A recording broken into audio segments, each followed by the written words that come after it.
சித்ரா பௌர்ணமியில் சித்ரகுப்தனை வழிபடுவோம். ராஜ கிரகங்களாக விளங்கும் சூரியன் உச்சம் பெற்றும் சந்திரன் முழுமையடைந்தும் திகழும் மாதம் சித்திரை.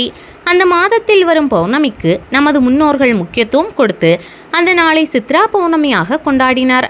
மதி நிறைந்த நாளான அன்றைய தினம் இறை வழிபாட்டை மேற்கொண்டால் மனம் நிறைந்த வாழ்க்கை அமையும். அந்த சித்ரா பௌர்ணமி திருநாள் சித்திரை மாதம் 18ஆம் நாள் 1/5/2026 வெள்ளிக்கிழமை அன்று வருகிறது. அன்றைய தினம் பௌர்ணமி பூஜையை முறையாக மேற்கொண்டால் நினைத்தது நிறைவேறும். நமது பாவ புண்ணியங்களை பதிவு செய்து வைப்பவர் சித்ரகுப்தன் ஆவார். அந்த சித்ரகுப்தனை திருப்தி செய்வதற்கு முற்காலத்தில் சித்ரா பௌர்ணமியை தேர்ந்தெடுத்து வழிபட்டதாக சொல்வர். அன்றைய தினம் அன்னதானம் செய்தால் என்ன தடை இருந்தாலும் அகலும். மதுரையிலும் சித்ரா பௌர்ணமி விழாவை கொண்டாடி மகிழ்கின்றனர். இந்த நாளில் சொக்கநாத பெருமானும் மீனாட்சி அம்மனும் திருக்கல்யாணம் செய்து கொள்ளும் வைபவம் நடைபெறும். கள்ளழகர் மதுரைக்கு எழுந்தருள்வதும் இந்த நேரத்தில்தான். இந்த நாளில்தான் இந்திரன் தன் சாபம் நீங்க சொக்கநாதரை வழிபட்டு பேறு பெற்றான். அதேபோல் நமக்கும் பாவமும் சாபமும் நீங்கவும் உன்னத வாழ்வு அமையவும் சித்ரா பௌர்ணமியை கொண்டாடுங்கள். செல்வ வளம் பெருகும் வகையிலான வாழ்வை அமைத்துக் கொள்ளுங்கள். திதி பார்த்து வழிபட்டால் விதி மாறும் என்பது பழமொழி.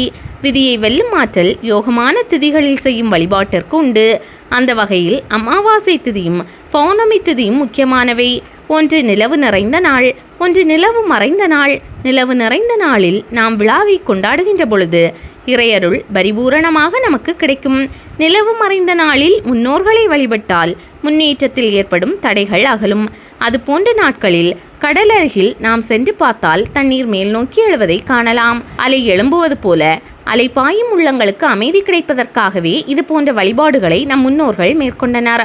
ஆயுள் விருத்தியும் செல்வ விருத்தியும் தரும் வழிபாடாக பௌர்ணமி வழிபாடு உள்ளது.